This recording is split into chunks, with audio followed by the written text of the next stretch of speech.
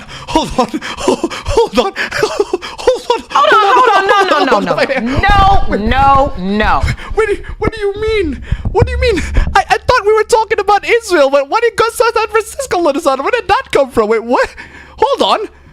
I thought it was Israel, but San Francisco? Cairo Silicon tip $1 YouTube video. Yo soy Jacinto el Grande. Toma.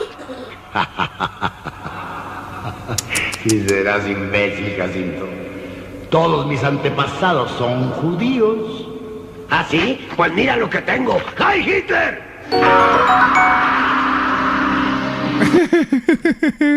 Visit Loaded tip 169. Was 5-ish enough, Israel? Why do you even do this? Thank you so much for the donation. Keep them coming.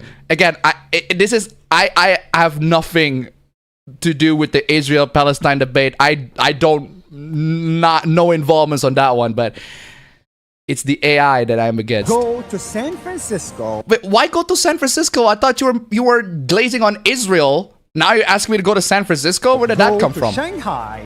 Oh, you named the places. San Francisco, Shanghai. Here. He's asking you to go to Israel. Because that'll go very, very well with everybody, right? I just tried tip $1. I just tried $1. Here I come, San Francisco. Here I come, San Francisco.